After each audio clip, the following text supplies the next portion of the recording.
Je m'appelle Patricia et je parlerai ici au nom de Hildegard Schneider, directrice de World Wide Wings. Éveil messianique, il va se passer quelque chose de grand.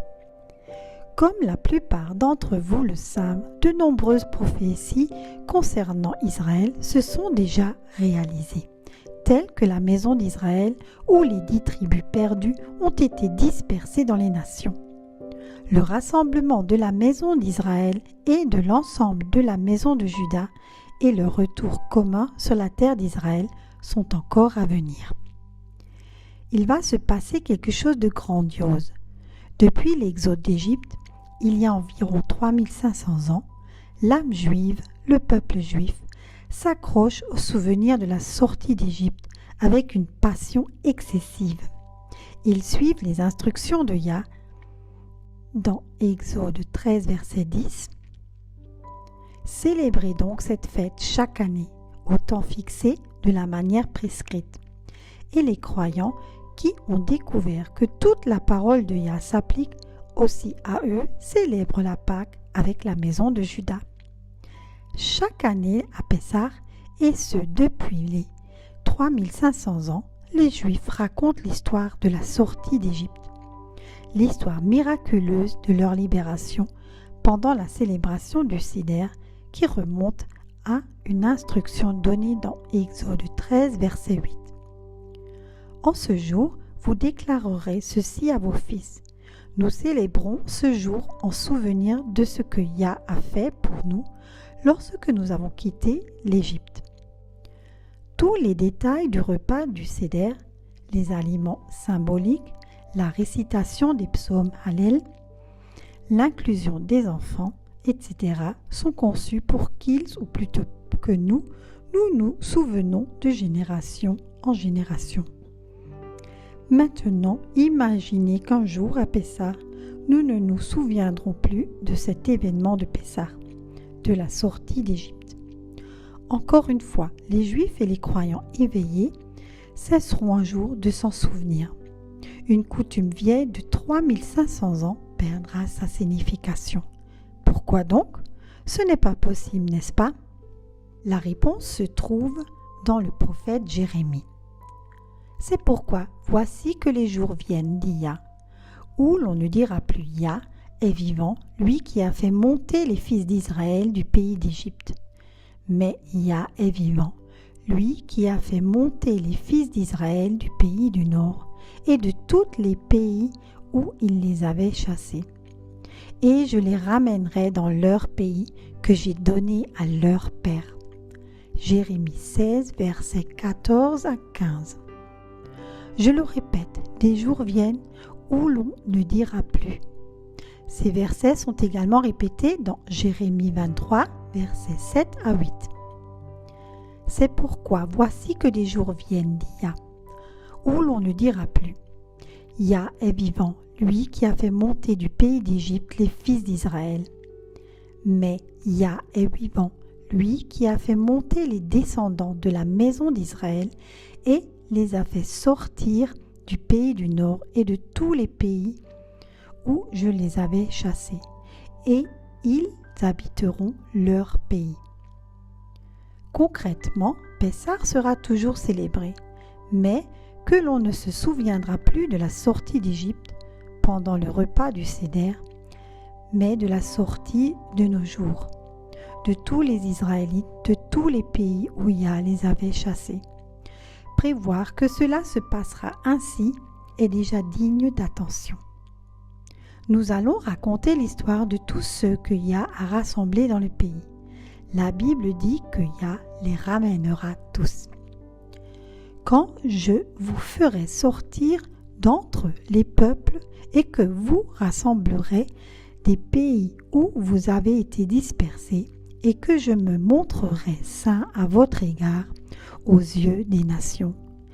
Et vous saurez que je suis Yah, quand je vous ferai entrer dans le pays d'Israël, dans le pays sur lequel j'ai levé ma main, en jurant de le donner à vos pères. Ézéchiel 20, versets 41 à 42. Portons maintenant notre attention sur le psaume 126. qui décrit précisément ce que Yah va entreprendre et l'impact mondial. Le psaume 126 nous dit que Yah va faire quelque chose de grand. Examinons une traduction issue de la Complete Jewish Bible qui suit de très près le texte hébreu. Je lis le verset anglais et ensuite la traduction française. Pourquoi fais-je cela? Parce que cette traduction est différente des traductions des Bibles. A Song of Ascent. When the Lord returns, the return is to Zion, we shall be like dreamers. Chant de l'ascension. Quand le Seigneur ramènera ceux qui reviennent à Sion, nous serons comme des rêveurs. Dans les Bibles françaises, on dit un chant de pèlerinage. Lorsque l'Éternel a ramené les captifs de Sion, nous étions comme des rêveurs. Nous voyons que dans les Bibles françaises, c'est écrit au passé, c'est-à-dire que Yah a déjà ramené les captifs. Mais en hébreu, il est écrit qu'il les ramènera d'abord, ce qui fait référence au deuxième grand exode à venir. 2. Then our mouths will be filled with laughter and our tongues with songs of praise. Then they will say among the nations, the Lord has done great things with these. 2. Alors notre bouche se remplit de rire et notre langue d'allégresse. On disait alors parmi les nations, l'Éternel a fait pour elle de grandes choses. Encore une fois, nous avons le passé, alors qu'en hébreu, il se reporte à l'avenir. Notre bouche se remplira de rire et notre langue de chants de joie. 3. The Lord has done great things with us. We were happy. 3. L'Éternel a fait de grandes choses pour nous. Nous étions dans la joie. Ici, les conjugaisons concordent, mais l'angle de vie est différent. Dans les Bibles françaises, on voit le passé, mais en hébreu, cette déclaration se réfère au fait de regarder en arrière dans le futur et de dire « Yah a fait de grandes choses ». 4. Return, O Lord, our captivity like rivulet in arid land. 4. Ramène au Seigneur nos captifs comme des ruisseaux dans les terres du sud. 5. Those who sow with tears will reap with song. Ceux qui sèment dans les larmes moissonneront dans l'allégresse. 6. He will go alone weeping, carrying the valuable seeds. He will come back with song, carrying his sheaves. Il fera des pleurs, il portera les semailles de la joie, il reviendra avec des chants, il portera les semailles de la joie.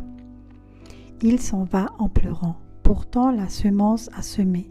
Il revient avec des cris de joie, il porte ses germes.